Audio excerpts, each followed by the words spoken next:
Allez, c'est parti, on y va. On est en live, il est 14 heures. On Parfait. commence. Ça vous va? C'est parti. Alors, on est super contente de vous retrouver pour le troisième live de la facilitation. Pour nous, c'est vraiment à chaque fois un plaisir renouvelé de faire ces lives. C'est le troisième, hein. On a décidé de lancer ça dès le début du confinement parce que ça fait un moment qu'on travaille sur des projets de formation à distance, de facilitation à distance. Surtout ces outils-là, tous nous intéressent. Et là, quand on s'est dit, waouh, tiens, on n'a plus le choix, là, il faut y aller, on a été tout de suite contente de le faire. Alors le but de ce café live, c'est vraiment d'échanger, de discuter autour d'un sujet qu'on a choisi ensemble la dernière fois et puis on va en proposer d'autres pour les fois prochaines. Voilà, on est plutôt en mode conversation, donc n'hésitez surtout pas à intervenir sur le chat, puisque comme avec les débits, on peut pas donner la parole à tout le monde tout le temps. Avec la voix et la vidéo, parfois ça coupe, parce qu'on a quand même 3 milliards de gens qui sont enfermés chez eux avec un gros paquet qui sont en live en même temps. Donc, si vous avez des questions, si vous avez des remarques, si vous avez tout ce que vous avez à nous dire, vous écrivez dans le chat. Vraiment, il y a aucun problème. Solène et moi, on les regardera avec attention. Parce que Tiana, elle sera occupée à faire autre chose, parce qu'en fait, c'est Tiana qui va prendre la parole principalement aujourd'hui, parce que vous avez tous vu quand vous vous êtes inscrits qu'on va parler management visuel. On va parler sur des outils, des techniques, des pratiques, des méthodes qui sont vraiment son cœur de métier depuis plus de 10 ans. Et bonjour tout le monde, je vous vois arriver au fur et à mesure, c'est cool. Du coup, on va commencer tout de suite, puisque voilà, on va pas passer plus de temps en intro. Peut-être on peut se représenter rapidement, les filles, si vous voulez, en une phrase. Eh bien, hello tout le monde, je suis Tiana Castelnau et je suis facilitatrice spécialisée en visualisation. Et moi, donc, je suis Solène, je suis aussi facilitatrice en dynamique collaborative et ma spécialité, c'est la démarche RSE, responsabilité sociétale des entreprises. Super. Et on a un invité avec nous de Marc, comme les 2 derniers vendredis. C'est vraiment super chouette de t'avoir là avec nous. Je te laisse te présenter, Eric. Eric Bouffon, dessinateur humoristique en direct dans des conférences, colloques, séminaires, etc. Et en ce moment, comme j'ai toutes mes conférences à New York, à Singapour et à Hong Kong ont été annulées, je suis en direct de chez moi. On a de la chance. Oh, quelle chance. Vraiment, c'est un bonheur de retrouver son foyer. Home sweet home. Ok, super. Ce que je vous propose avant de commencer, c'est que vous qui êtes avec nous, vous mettiez dans le chat. Alors, on a vos prénoms quand vous écrivez, donc c'est pas la peine de réécrire votre prénom, mais peut-être juste pour qu'on ait une idée avec qui on, voilà, avec qui on est, votre métier, si ça vous intéresse de nous le dire. Et puis, comme notre sujet aujourd'hui, c'est le management visuel et que c'est quand même super large, un ou deux mots-clés que vous avez en tête, là, si je vous dis management visuel, pour vous, ça résonne en quoi, ça évoque quoi? Si vous pouvez laisser dans le chat ces 2 petites informations là pour qu'on puisse commencer à discuter ensemble et à voir notamment que Tiana voit quand on va lui en parler les sujets voilà que vous montez. Sonia, ça va durer jusqu'à 45 minutes, donc on est jusqu'à 14h45. Après, on aurait bien aimé vous garder jusqu'à ce soir, hein, mais je crois que non, c'est pas possible.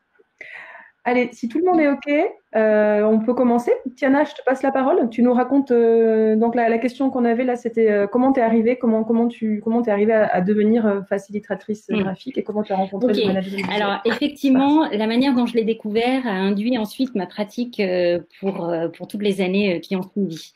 Alors j'étais manager chez un grand compte où on avait la réunionnite aiguë. Bon, jusque-là, très classique. Et on m'envoie, dans la boîte où j'étais, on m'envoie faire la même réunion à Londres. Alors, je n'étais pas très contente parce que j'avais peur d'être en retard pour les prochaines réunions à Paris, mais j'y vais quand même, hein, contrainte et forcée.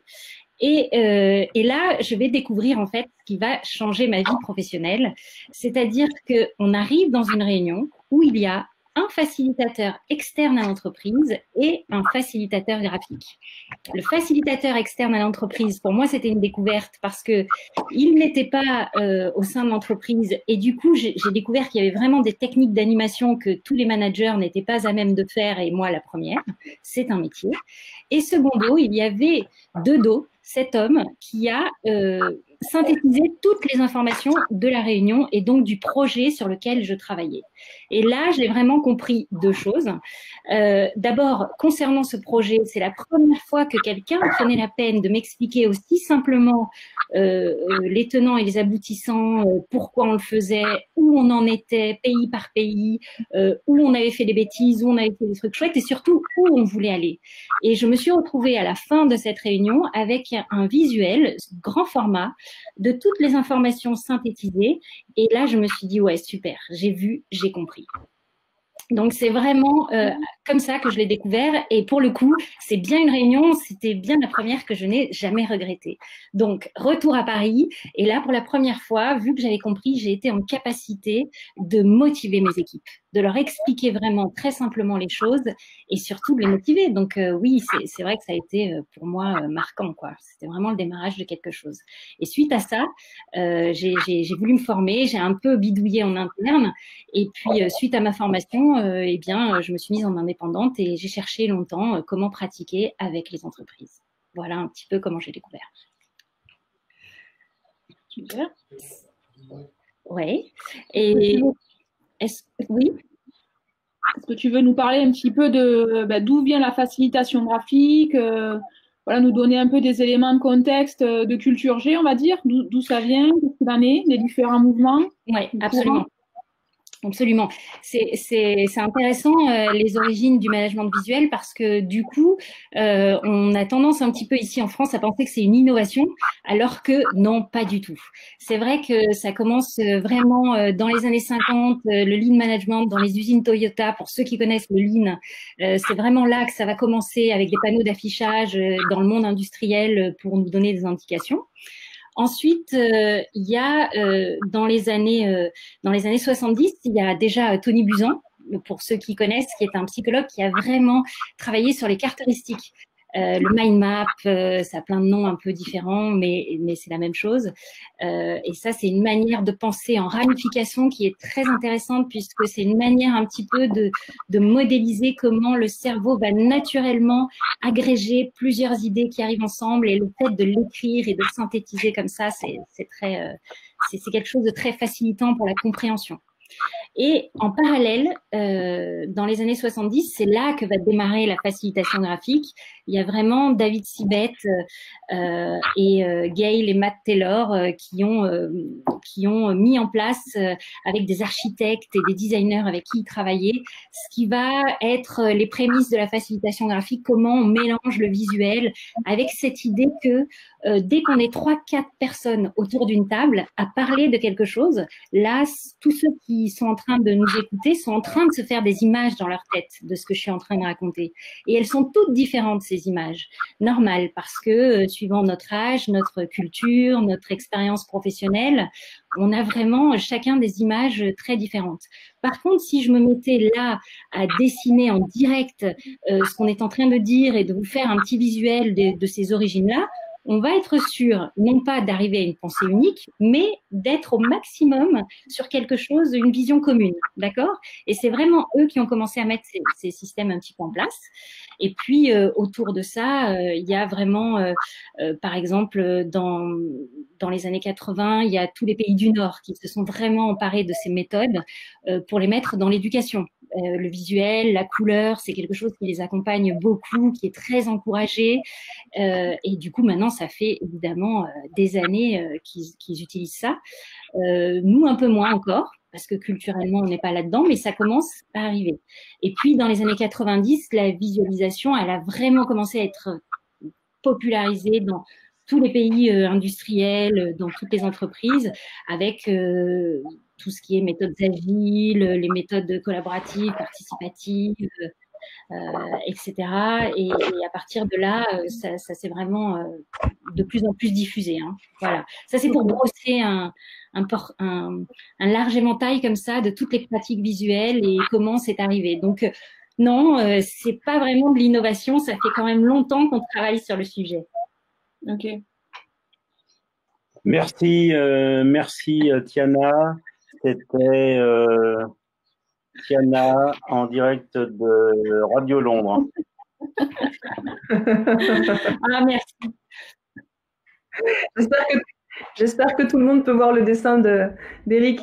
Si vous pouvez pas, si vous n'arrivez pas à le lorgner sur votre écran, ou si vous êtes sur un téléphone, on le mettra dans le replay. On mettra les images en grand et vous pourrez les voir.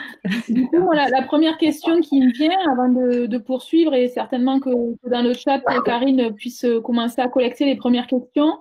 En tout cas, la question que je vais te poser, c'est une que j'entends très souvent, et c'est intéressant d'avoir ta réponse en tant qu'experte en la matière. C'est quoi la différence entre sketchnote, scribing, facilitation graphique, trois petits... Pourquoi toutes ces différences-là, tous ces mots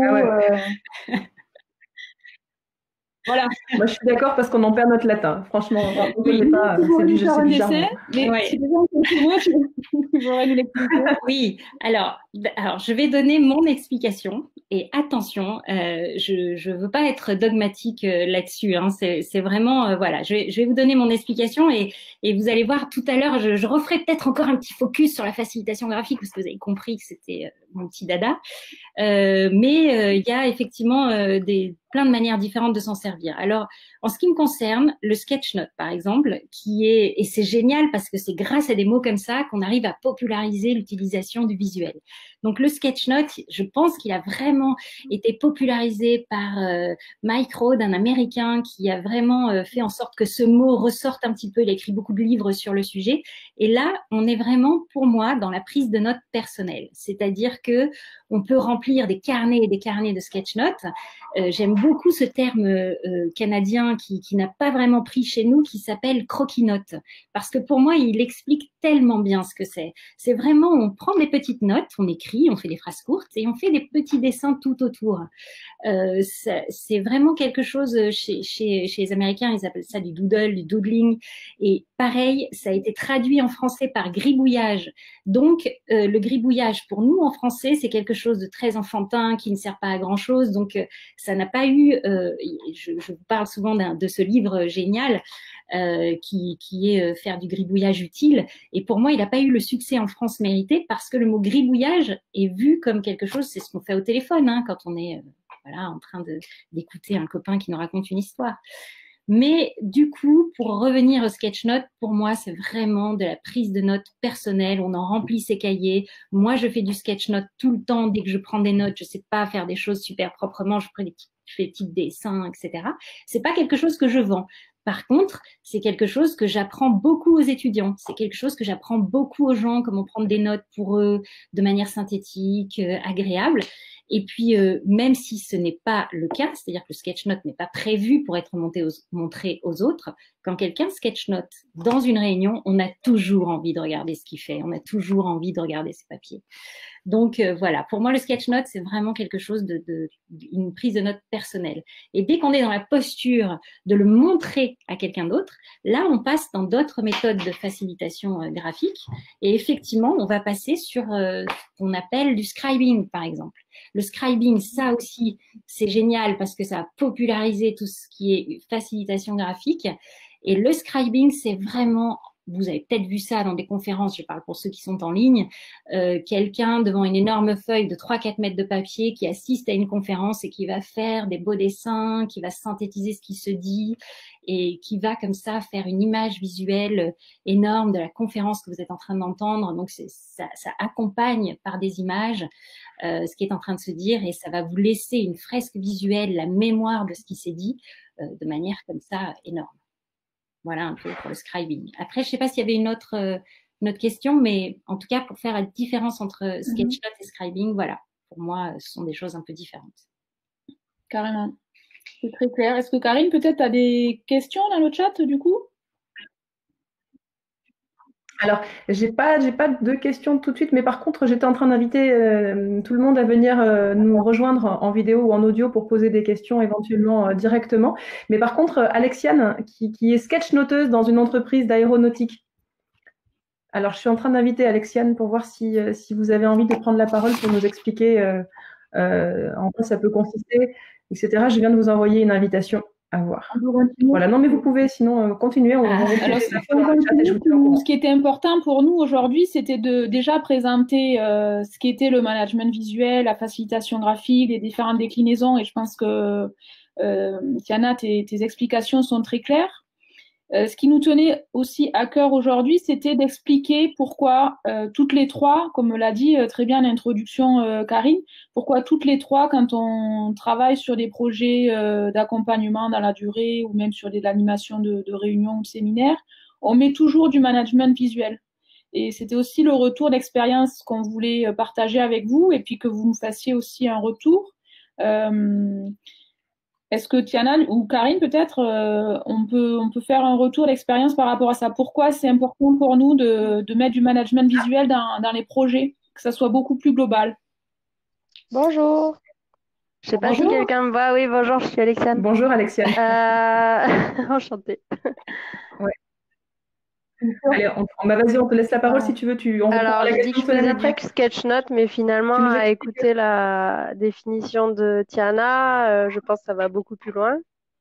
En fait, j'ai commencé le sketchnote en tant que note personnelle, comme tu dis, Tiana, et ensuite, les gens ont vu que ça avait de l'impact.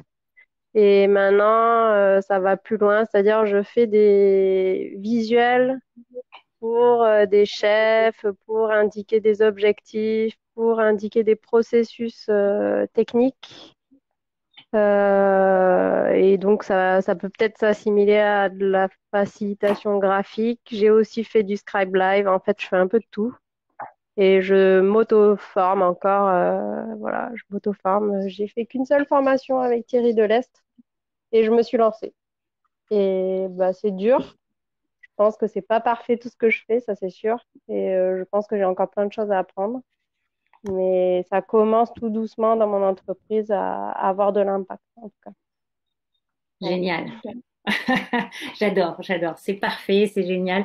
J'adore avoir ce retour des gens qui s'y mettent et comme tu le dis si bien, ça a un impact tellement fort que quand les gens commencent à y goûter, après, ils ne peuvent plus s'en passer. C'est vraiment la manière dont souvent ça rentre dans les entreprises et effectivement après, c'est bon, on n'a plus besoin de se justifier. Ils en redemandent quoi. Alors, j'en suis pas au point de on n'a plus besoin de se justifier parce que j'ai quand même du mal à trouver des heures et des projets pour le faire.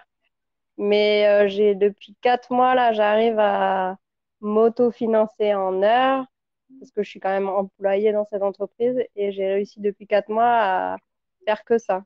Voilà, bon là, la crise, ça va peut-être se calmer un peu, mais voilà, il y avait eu un gros impact à un moment, une grosse prise de conscience, mais ça va faire En fait, c'est soit noir ou blanc, soit les gens adorent, soit les gens n'accrochent pas. C'est très bizarre. Alors, je ne sais pas si vous avez le même ressenti. Oui, et en fait, juste, si vous permettez, Karine et Solène, je voudrais embrayer justement sur un petit focus sur la facilitation graphique parce que ça va répondre en même temps à la question là que l'on se pose. Ça vous va? En fait, vraiment, je pense que si on revient en arrière dans les années 70 et cette période où David Sibet et Matt et Gail Taylor ont vraiment commencé à s'essayer à ces manières de travailler, je pense moi que c'est à ce moment-là qu'il y a eu vraiment deux courants un petit peu différents. Il y a eu un premier courant avec David Sibet et c'est celui que j'ai découvert en premier et qui m'a parlé tout de suite, qui est vraiment de la facilitation avec intégration et vraiment de visuel, d'accord? Ce qui veut dire que en fait, dans cette manière de travailler, on n'est pas obligé mais même on n'a pas le temps de faire des dessins très poussés. Je veux dire par là que si on est en pleine animation, je vais pas avoir le temps de dessiner un visuel avec des détails de petits personnages. Et c'est souvent la question quand les gens qui sont pas encore initiés découvrent en me disant mais est-ce qu'un jour Tiana tu vas passer la phase 2 et tu vas vraiment savoir faire un personnage dessiné correctement et pas les petits bonhommes bâtons? Eh bien, en fait, c'est voulu parce que comme c'est intégré à notre process de travail, on n'a pas le temps à ce moment-là de faire un dessin beaucoup plus évolué et surtout, on veut garder l'universalité du signifiant quand on travaille avec de cette manière-là. C'est-à-dire que je vais prendre un exemple, par exemple les publicités de la Maïf. Je ne sais pas si vous avez en tête ces petits bonhommes bâtons à qui il arrive plein d'aventures de la vie de tous les jours puisqu'on est en train de parler d'assurance. Bien sûr que la Maïf à l'argent pour se payer les meilleurs illustrateurs du monde, mais ils ont envie que leur message soit universel. Donc, on utilise des petits bonhommes bâtons pour juste différencier les hommes, les femmes, les personnes âgées et les enfants. Et ça fonctionne du coup pour tout le monde. Et du coup, nous, quand on travaille dans ce courant-là, comme on l'utilise vraiment dans nos manières et nos process de travail, l'idée, c'est qu'on a besoin d'avoir cette approche démocratisée du dessin pour avoir des techniques d'animation en même temps. Et je reviens donc à ce focus dans les années 70. À ce moment-là, Matt et Gail Taylor ont vraiment, ils étaient facilitateurs également, et ils ont vraiment performé dans leur manière de faciliter et de voir les choses, et par contre ont totalement délégué la partie dessin et illustration à justement des illustrateurs, des gens qui étaient vraiment en capacité de faire des beaux dessins. Et c'est pour ça que eux, ils étaient facilitateurs, mais je dirais vraiment plus dans une posture de designer. Et c'est à partir de là, pour moi, qu'il y a deux courants un peu différents. La partie David Sibet avec l'inclusion de visuels en permanence dans l'animation, ce qui fait que on ne peut pas se permettre de faire des beaux paysages, mais du coup, c'est une capacité pour moi que tout le monde peut avoir, et j'ai beaucoup de managers dans mes formations à qui j'apprends cette manière de faire, parce que c'est beaucoup plus facile pour eux, du coup, de faire passer leurs idées, d'accompagner leur travail, etc. Et dans la partie donc beaucoup plus design, où là, l'intérêt, c'est de faire venir des illustrateurs avec un dessin beaucoup plus abouti, beaucoup plus sympa, qui lui ne se concentre pas du tout sur l'animation, mais est vraiment une posture d'écoute à part, où il va formaliser quelque chose qui se rapproche beaucoup plus de l'art d'ailleurs, hein, avec des beaux dessins qui vont totalement accompagner le projet. Et à partir de là, je pense qu'il y a ces deux courants qui se sont développés en même temps. Et pour moi, c'est pour ça que je dis toujours qu'il ne faut pas être dogmatique. C'est pas l'un qui est mieux que l'autre. Pour moi, c'est deux postures un petit peu différentes. Et il faut voir dans les entreprises, eh bien, de quelle partie on a le plus besoin à l'instant T. D'accord? Et c'est comme ça que on peut arriver à choisir, est-ce que aujourd'hui il nous faut quelqu'un qui sache faire des beaux dessins, ou est-ce qu'il nous faut quelqu'un qui a la capacité aussi d'amener des process de travail, etc. Donc voilà, c'est pour moi, quand on me dit que c'est encore difficile, ce que j'entends bien, c'est parce que d'abord on commence à peine à le découvrir déjà, et que du coup tout le monde n'est pas formé aussi à tout ça. Et quand je dis formé, je voudrais plutôt utiliser le mot acculturé, parce que je pense que quand on a goûté à toutes ces manières de faire et de voir à quel point le visuel impacte durablement les équipes et les process de travail, eh bien, on en redemande.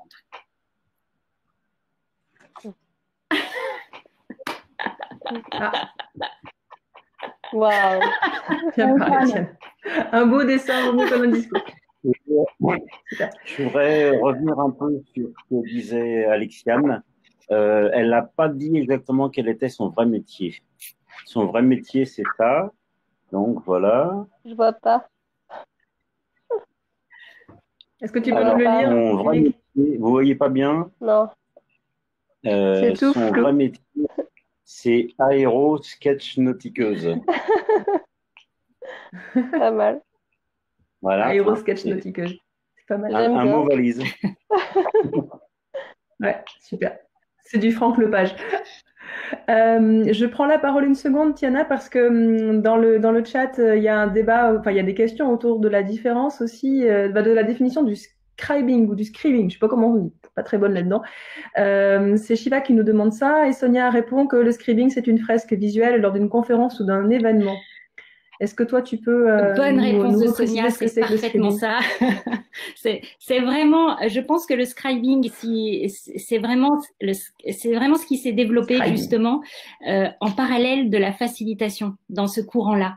Et du coup, on me demande souvent, moi, mais comment je fais? Ben moi, par exemple, le scribing, je peux vous dire que ça représente 10% de mes activités à peine, et c'est la partie, c'est la partie rockstar de mon métier. C'est vraiment comme ça que je l'appelle, parce que le scribing m'a amené à faire des scènes comme les rockstars, quoi. Voilà, concrètement, je pense que mon dernier scribing, C'est souvent à Paris. C'était pour ces discounts au Folies Bergère, par exemple. J'ai fait la Gaîté Lyrique. Je pourrais, comme une rockstar, dire ça. Oui, bon, j'ai pas encore fait l'Olympia, mais j'espère bientôt. Et en fait, pour moi, c'est vraiment Stade de France. oui, le Stade de France, Des ambitions, là. ben oui, bien sûr. Mais pour moi, c'est vraiment une partie, voilà, 10% à peine de mes activités. C'est génial. Ça me plaît beaucoup. Mais comme je vous disais que je faisais partie du courant David Sibet, j'ai découvert ça en étant manager dans une entreprise. Et moi, j'en ai pas fait une, j'en ai fait 3 des formations et je continue à me former en permanence parce que moi, après, je me retrouvais devant mon équipe et est-ce que je peux scriber devant mon équipe? Non. Donc, enfin, en tout cas, ça s'y prêtait pas. Il fallait que j'échange avec mon équipe. Donc, comme je suis passionnée par le management d'équipe, je suis allée sur ce courant qui me permet vraiment de continuer à communiquer et à parler avec les équipes. Voilà pourquoi je fais moins de scribing que d'autres dont c'est la spécialité et c'est fabuleux. Ils font des choses absolument magnifiques. Hein. Moi, je peux ajouter, je sais pas si on m'entend quand je parle. Bien sûr. Oui. Oui. Ouais, moi, ce que je peux ajouter, Oui. c'est que le scribing, ça demande Ok. une bibliothèque graphique finalement dans la tête, comme si on avait des tiroirs de plein de choses, qui est quand même assez énorme. Et ça demande aussi un travail préparatoire. C'est indéniable. Il faut d'abord connaître un petit peu le thème de notre scribe. Enfin, il y a pas mal de travail préparatoire pour préparer cette bibliothèque, même si on a un certain nombre de visuels dans notre cerveau. Et ça demande quand même beaucoup de prépa et d'inspiration aussi. Être dans un moment calme, enfin, vraiment concentré, inspiré. Enfin, c'est vraiment autre chose, quoi. Voilà. Et moi, je vois dans mon travail, que ça soit en scribe ou que je sois chez moi ou à mon travail, il y a des moments où je n'ai pas l'inspiration.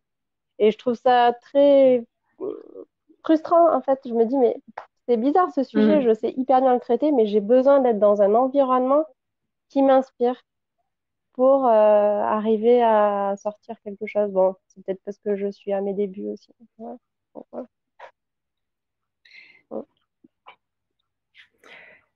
Super. Je vous interromps dans votre conversation super intéressante. C'est vrai que l'inspiration, c'est un sujet sur lequel on pourra revenir tout à l'heure parce que quand on parle de pratiquer, je pense qu'il y a ça, c'est important. Mais on a une autre question sur le chat qui est, est-ce qu'on peut utiliser alors, il y a écrit l'animation, c'est peut-être la facilitation graphique. Je pense que c'est une coquille. Bon, le management visuel, en fait, hein, lors d'un coaching. Oui, alors, absolument, absolument. Là, je pense que le dessin, c'est vraiment un support fantastique pour le coaching. Et d'ailleurs, quand on fait des formations de facilitation graphique, il y a une base commune. C'est pour ça qu'on le fait sur 2 niveaux. Il y a une base commune de tout ce qui est pensée visuelle et pratique visuelle, qui permet ensuite à chacun d'aller faire une phase 2 vraiment dans la spécialité qui les intéresse. Et par exemple, j'ai beaucoup de gens qui font des coachings qui s'en servent ensuite dès qu'ils ont terminé le niveau 1 parce qu'on a vu exactement, comme nous disait Alexiane, toute cette bibliothèque graphique de plein de choses, etc. Et ensuite, par rapport à sa spécialité, on va se construire une bibliothèque personnelle qui sera évidemment différente si on fait du coaching ou si on fait, si on construit des avions. Donc, du coup, oui, absolument, c'est fantastique. Je conseille d'ailleurs beaucoup le livre de Vanina Gallo pour ça, qui fait du coaching avec du visuel et qui vous montre tout ça dans un livre magnifique qui s'appelle Penser en images. Alors là, c'est extra parce que à l'instant, j'ai une question.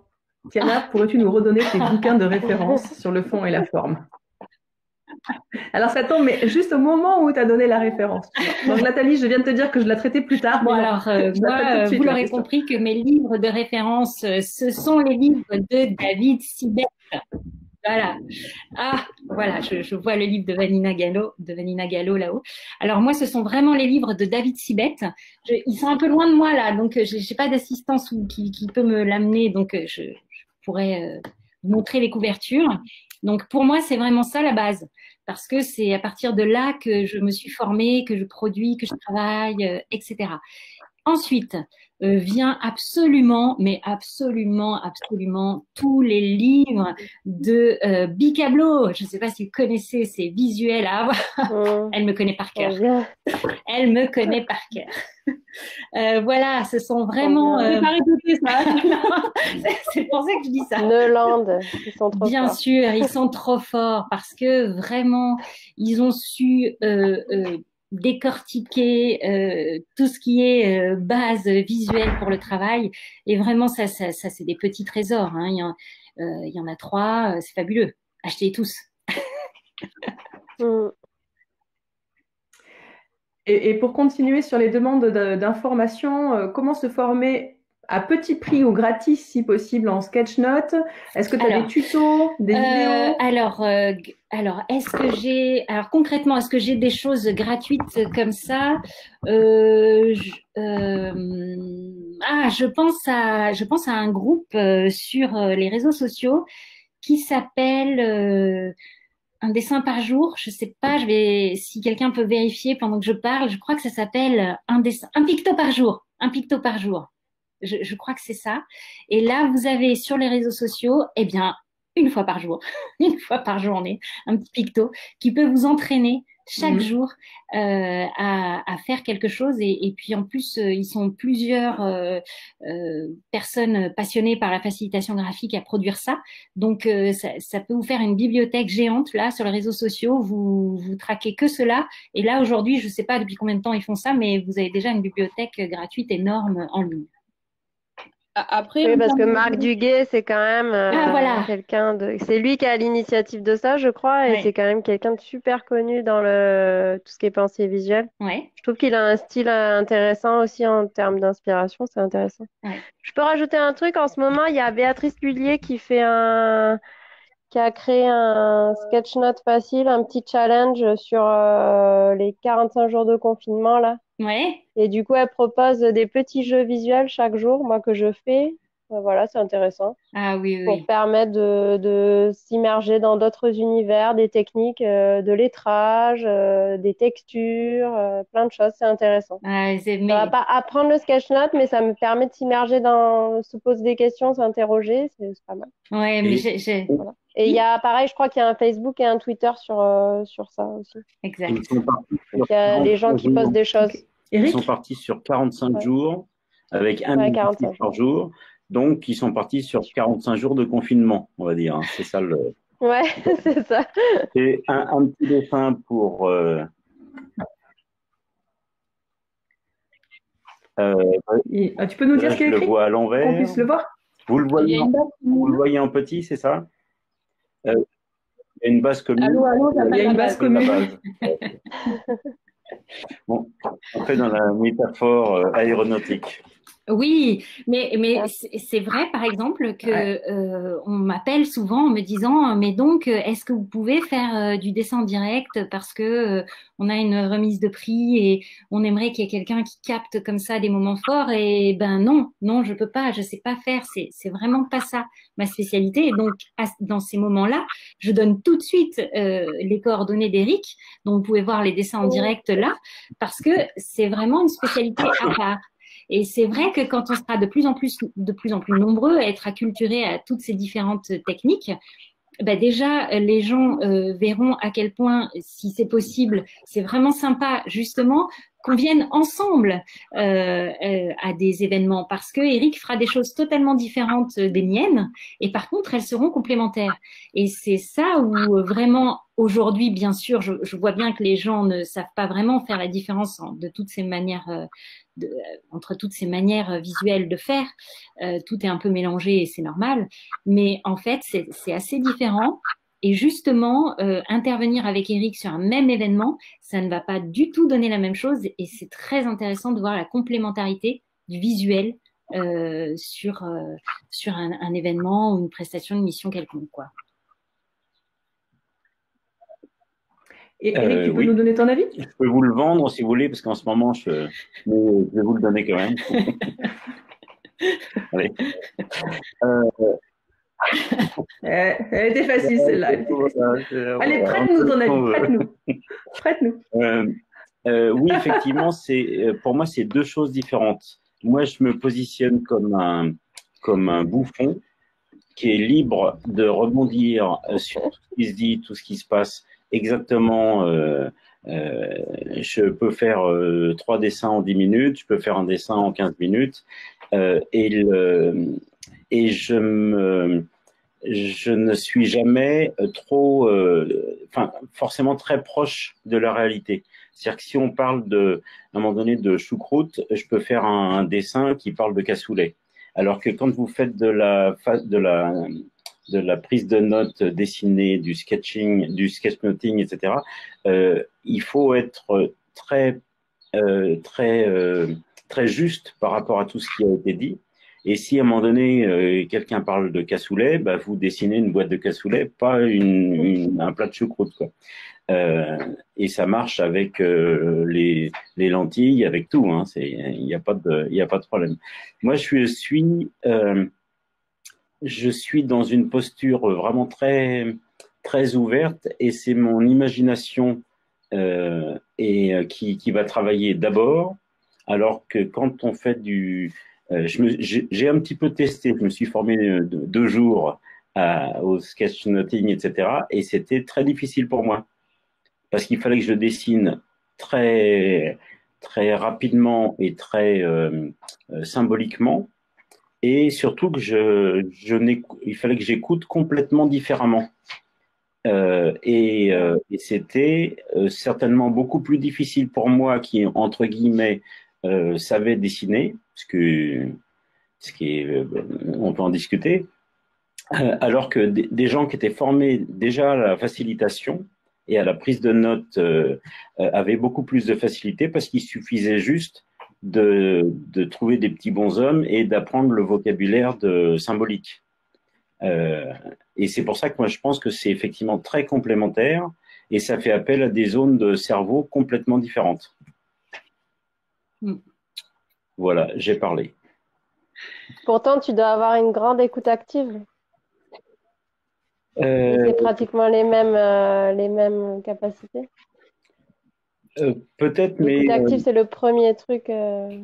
Bah moi, je dis toujours que je dessine. Quand on me dit ah, t'as un bon coup de patte, t'as l'œil, etc.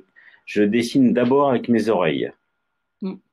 Et alors qu'il y a d'autres dessinateurs humoristiques qui vont d'abord dessiner avec leurs yeux, parce qu'ils vont reproduire un personnage, et donc ils vont bien regarder le personnage. Moi, je dessine quasiment jamais les gens. Par contre, j'écoute ce qu'ils me disent, mais plus que l'écoute, c'est même tous les sens qui sont en éveil. C'est l'intuition, le ressenti, etc. Et très souvent, je vais faire un dessin même qui, au moment où je le mets, c'est exactement ce que la personne dit à l'instant. C'est-à-dire que des fois, je l'ai précédé de 10 minutes, alors que je connais pas le sujet, mais mon intuition me dit, tiens, c'est dans cette direction que la personne va aller, quoi. Ouais, pardon. Vas-y. Non, mais bravo. Non, mais fini. Non, juste, je vous interromps parce que je regrette de ne pas avoir un petit crayon et papier, parce que dessiner Rick Grelet qui dessine avec ses oreilles, ça aurait pu faire un dessin humoristique. La phrase du jour, je pense. C'est pas le dessin du jour, parce qu'on ne sait pas dessiner comme lui, mais c'est la phrase du jour. C'est la phrase du jour. Non, je voulais dire qu'effectivement, ça décrit très bien, en fait, ce qu'Éric est en train d'expliquer. Pour moi, les deux postures différentes qui sont, d'une part, la posture artistique, où on va demander à la personne de venir nous dire ce que elle pense de ce sujet, que elle nous fasse un retour à travers ce qu'elle pense elle-même. Et nous, notre posture de facilitation graphique, totalement neutre par rapport au projet, où ce que nous, on pense, personne ne doit le savoir. Ce n'est pas si facile à faire, mais en tout cas, on s'y attache, à avoir cette posture de neutralité, puisqu'on est au service du projet sur lequel on travaille. Et c'est vraiment, par rapport à ça, je trouve deux postures effectivement différentes et complémentaires. Et c'est sur cette posture-là que quand on a décidé justement avec Solène et Karine de le pratiquer en permanence dans nos projets, coup, c'est quelque chose qui vient vraiment. Elles l'ont. Je les ai formées, je les ai convaincues. Elles ont vraiment embrassé cette manière de faire, qui fait que justement dans nos projets, nous, on utilise le visuel qui va nous accompagner du début jusqu'à la fin, mais vraiment sans savoir ce que nous on pense de ces projets. Peut-être que vous pouvez nous en parler plus que moi qui du coup par rapport à ça, vous qui le pratiquiez pas avant que je vous oblige agressivement à le faire. Non, je plaisante bien sûr. Mais moi, j'avais le couteau sous la gorge, donc j'étais obligée de m'y mettre. Hein, c'est pour ça que j'ai acheté les bouquins, tout ça. Donc voilà. Effectivement, moi, si je peux faire un retour d'expérience pour être passée du côté obscur, avant je l'étais pas, c'est quand même assez récent puisque tu m'as formée il y a un peu plus de 6 mois, je crois, même si ça fait plusieurs années qu'on travaille ensemble, mais j'ai vraiment passé le pas. J'en étais déjà convaincue depuis quelques années, mais voilà, de le pratiquer d'aussi près, c'est quand même assez récent. Moi, ce qui m'a plu, c'est l'impact que ça a auprès des participants. C'est-à-dire que, comme je dis souvent, on a beau passer des heures à essayer de faire des super beaux PowerPoint. Moi, perso, j'ai jamais personne qui s'est levé pour me dire est-ce que je peux prendre en photo votre PowerPoint. Alors que dès qu'on met du visuel, des affiches, que c'est dessiné à la main, que les gens peuvent compléter et qu'ils s'approprient le support et qu'au fur et à mesure de la séance de travail, ça remplit de plus en plus les murs, le sol, le plafond, il y en a partout. On se rend compte du travail qui a été fourni, alors que je fais le parallèle là simplement avec un PowerPoint, mais on passe d'un slide à un autre. Une fois qu'on a passé un slide, c'est fini, on a oublié celui d'avant, etc. Donc c'est vraiment l'épaisseur que ça a donné dans l'impact, dans l'appropriation, dans l'inclusion, voilà, vraiment l'appropriation. Pour moi, c'est vraiment ça qui est fort. Et puis le fait qu'on joue sur plusieurs ficelles, j'allais dire, c'est-à-dire à la fois le visuel, à la fois l'oral, puisqu'on parle, et ça, voilà, ça touche un peu tous les sens. Et pour le pratiquer maintenant dorénavant avec tous mes clients, j'allais dire, je vois bien l'impact que ça a, c'est-à-dire que quand on arrive sur une presta où les gens ne sont pas du tout habitués et qu'on commence à exposer le travail qu'on va faire avec des templates. Donc, ça veut dire qu'on a réfléchi en amont, qu'on a créé un parcours et que les gens se rendent compte au fur et à mesure de l'expérience qu'ils vont vivre. Ça décuple, j'allais dire, l'engagement et comment ils s'approprient. On revient toujours à ça, mais c'est vraiment, voilà, pour moi, c'est ce que j'en retiens le plus fort. Alors, pour moi, c'est... Ah. Tu peux nous lire, Eric? Je dessine d'abord avec mes oreilles. Oui, ouais. Voilà. Vous voyez mieux peut-être là? Super. Et il y a une bulle qui dit qu'est-ce que vous entendez par là?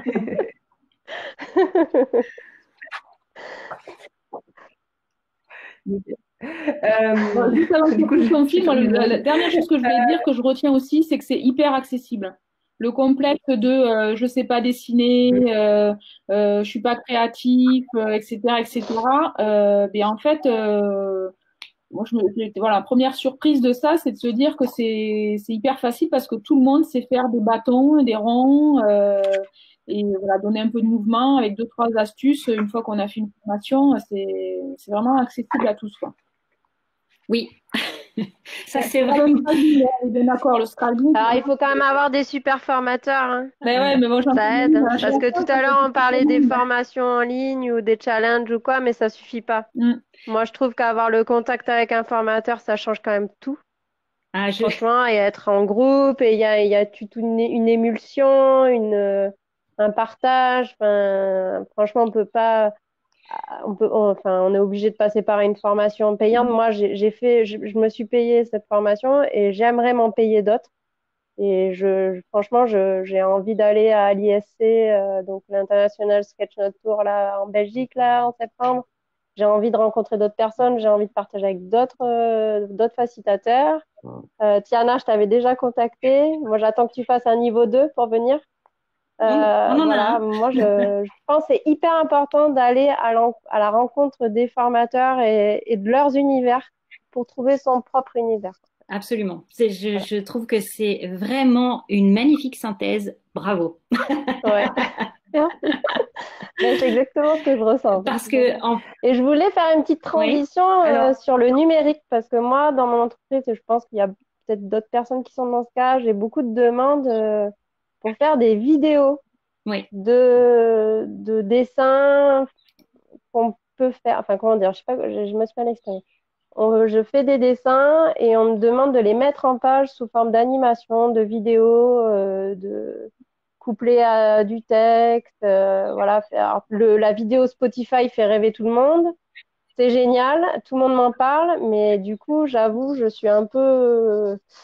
J'ai fait des recherches et j'ai pas de solution pour faire ce genre de vidéo. Et moi, je pose la question s'il y en a l'une d'entre vous qui sait utiliser le numérique pour faire des jolies animations de nos jolis dessins initialement faits avec un crayon qu'on scanne et après qu'on retravaille, etc. Ah non! Voilà. Okay, Tiana, en 2 mots, parce qu'en fait, on a atteint l'heure. Alors, on peut peut-être continuer un peu, puis ceux qui veulent nous quitter parce qu'ils ont d'autres engagements peuvent le faire. On peut prendre 5 non, minutes. j'avais encore plein de trucs à vous raconter. Ah, pardon. Non, mais bien sûr. Moi aussi, on peut rester en ligne sinon. Mais bien sûr. Alors, pour le numérique, en 2 mots, je voulais quand même dire que pour moi, ce sont vraiment 2 choses différentes et qu'on utilise pour faire des choses vraiment différentes. Que par rapport à ça, je pense que la valeur de base, ça reste vraiment RSA Animate qui a vraiment popularisé cette manière de faire. Je vous invite à regarder sur les réseaux sociaux tout ce qu'ils ont produit, c'est magnifique. Pour moi, la vidéo ne va jamais remplacer justement dans notre manière de faire. Le papier, le grand format fait partie intégrante de notre processus de travail et il ne pourra pas être remplacé par un dessin projeté. D'accord ? Le dessin projeté, le visuel, même si c'est de la facilitation graphique, peut être projeté, mais ça sera vraiment quelque chose de différent, ne serait-ce que parce qu'il n'y a qu'un écran. Donc, on ne peut que projeter par intermittence un petit peu de dessin, un petit peu de ce qui se dit sur souvent des présentations, etc. Donc pour moi, c'est vraiment c'est une palette supplémentaire dans les pratiques visuelles qui ne vient pas remplacer une autre. Nous, par exemple, dans nos pratiques, on a vraiment besoin de ce papier grand format qui va se co-construire avec les participants. Et quand on va nous demander de la vidéo ou des choses comme ça, moi, il y a certaines choses que je peux faire quand ça a vraiment un lien avec de la facilitation pure. Et sinon, j'envoie directement sur des studios d'animation. Et on en a beaucoup à Bordeaux. Ils savent vraiment, vraiment bien faire ça. Nous, par exemple, on travaille à Bordeaux avec toutes les personnes de l'Arche, qui est un collectif vraiment hyper doué là-dedans. Et vraiment, pour moi, c'est un autre métier et une autre manière de faire. D'accord ? Donc, s'il faut venir implémenter à l'intérieur de ces vidéos des dessins, je peux leur amener ça. Et derrière, je vais leur demander d'animer et de faire tout le reste. Pour moi, c'est vraiment 2 choses à part. Je suis d'accord, c'est 2 choses à part. Mais il y a de la demande et du coup, moi, je ne savais pas trop quoi répondre en fait. Et ben, du coup, on me demande de faire des présentations avec du visuel, des animations, mais tout en gardant tout de dessiner à la main. Oui, bien sûr. Et bien, du coup, nous, on va s'intéresser à ce studio d'animation. Et on voit comment on peut allier nos 2 Toi, tu t'es dit, moi, ça, je souhaite pas le faire, donc je dédie à un autre studio. En tout cas, je pense que c'est une spécialité à part. Et c'est pour ça que je fournis l'intérieur, mais que l'animation, pour moi, c'est eux qui vont vraiment s'occuper de ça. Ok. Alors pour compléter un petit peu, parce que moi du coup je joue un petit peu avec Procreate sur tablette, mais j'avoue j'ai un peu de difficulté. Moi je fais les dessins finalement, j'essaye de les faire à la main, ensuite je les scanne et je les colorise sur Procreate. J'essaye de faire des choses, c'est pas évident, mais j'ai pas encore trouvé l'outil de mes rêves qui fait de l'animation et ceux que j'ai trouvés sont hyper chers, 150 € par mois en cloud, du genre vraiment cher. Donc voilà. Ok. Après, je pense qu'il y a des outils, mais je connais pas assez. On mettra dans le replay peut-être vraiment tout, puisque c'est déjà fini, vraiment toutes les références et effectivement tous les logiciels que j'utilise aussi pour dessiner sur mon iPad. D'accord. Ça peut être sympa. Ouais, on va. On va faire ça. Solène, je crois que tu avais une dernière question à poser à Tiana que tu avais mise tout à l'heure et qu'on a zappé. Peut-être on prend 2 C'était minutes pour finir l'histoire, ça. parce que nous, avec Karine, en fait, on voulait te poser une question, parce qu'une fois, on a fait une intervention à Angoulême. Donc, maintenant que tu nous as bien formés, on en avait mis partout. Et jusqu'à ce qu'on ait une participante qui nous raconte une anecdote assez marrante, mais qui nous a quand même questionné beaucoup avec Karine. Elle nous a dit elle nous a dit que dans son équipe, il y avait beaucoup qui souffraient de la phobie du post-it. Impossible pour elle de faire des animations ou des années. C'était vrai en plus, ça fait marrer, mais bon. Et du coup, on s'est questionné là-dessus. C'est vrai que quand on fait des interventions, on utilise beaucoup de post-it. Et pourquoi on utilise autant de post-it quand on fait de la facilitation et entre autres de la facilitation graphique? À quoi ça sert et pourquoi c'est vraiment important? Et comment on fait pour dépasser sa phobie du post-it? Non, alors vraiment, ça me fait rire, non pas pour elle, parce que vraiment, ça, c'est vraiment, c'est un peu triste, mais c'est vrai que on nous soupçonne un petit peu d'utiliser les post-it pour faire joli et pas du tout parce que c'est utile. Et ça, c'est chouette de faire un petit focus là-dessus pour terminer, parce que non, c'est vraiment quelque chose qui nous est utile. Et voilà, je sais que j'en ai beaucoup toujours sous la main autour de moi. Voilà, par exemple, là, je peux vous montrer vaguement comme ça.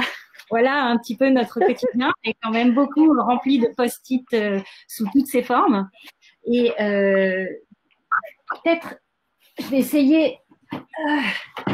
On va essayer d'improviser un petit truc. Est-ce que vous voyez là? Ok. Je vais prendre ces petits post-it là. Je les remettrai dans l'ordre pour pas les mélanger.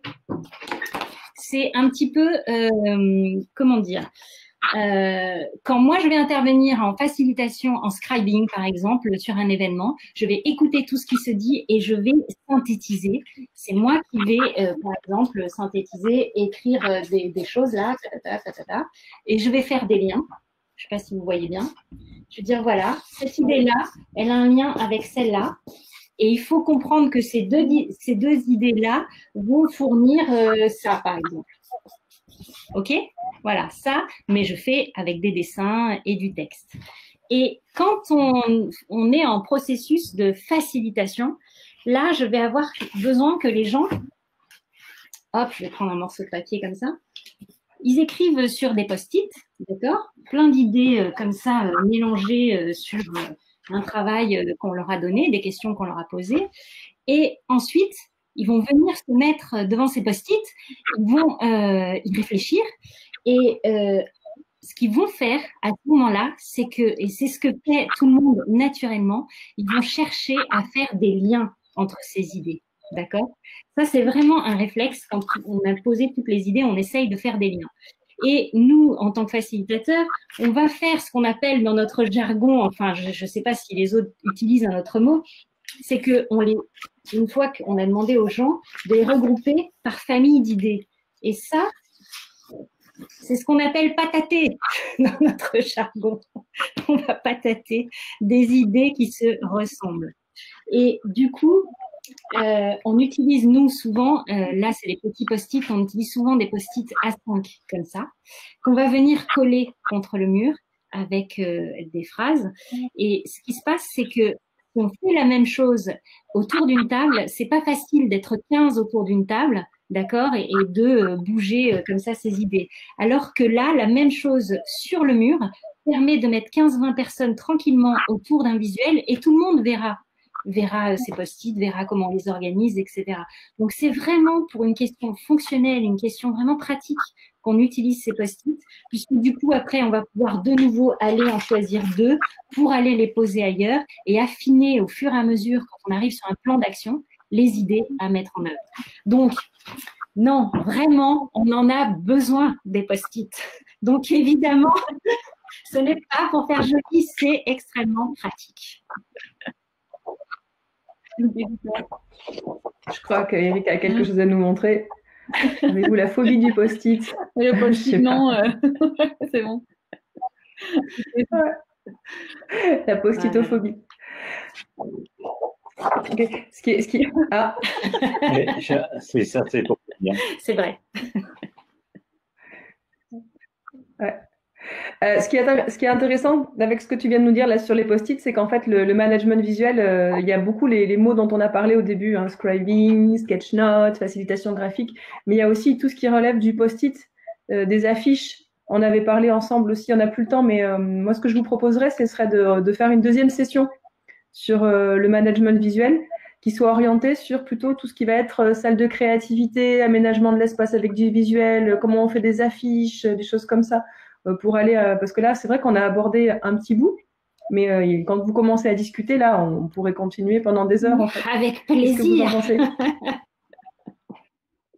Ouais. Si vous voulez dans le chat nous mettre les sujets que vous aimeriez voir traités en live de la facilitation sur un autre vendredi, là toujours sur ce sujet du management visuel, là j'ai évoqué rapidement la salle de créativité, des choses comme ça, mais il y aura sûrement plein d'autres idées. Je vais dire malheureusement, je pense qu'on va encore avoir quelques semaines de confinement. Ça ne va pas s'arrêter a priori d'ici 15 jours. Donc, on va continuer nos cafés live. Donc, s'il y a d'autres sujets en dehors du champ du management visuel, dans le management visuel, mais aussi en dehors, n'hésitez pas à nous faire vos propositions. Ça sera avec plaisir qu'on peut prévoir ça. Ouais, c'est ce que j'allais dire. Donc, des idées pour le management visuel et puis d'autres sujets pour d'autres séances. Sachant que la dernière fois, on a eu déjà les sujets du Codev qui ont tourné un peu. Donc, on avait envie de faire un live sur la facilitation, un live de la facilitation sur le Codev. Peut-être avec des gens du clic Codev qu'on a vu ce matin, là, en Codev à distance. On peut aussi en faire sur n'importe quel autre sujet, évidemment. Sonia, elle reviendra. Sonia, c'était chouette, merci. Alors, tout à l'heure, il y a eu une phrase au tout début qui disait... Alors, à Toulouse et à Bordeaux, il y a un groupe, la facilitation graphique sur Meetup. C'est Julie qui nous a donné cette info.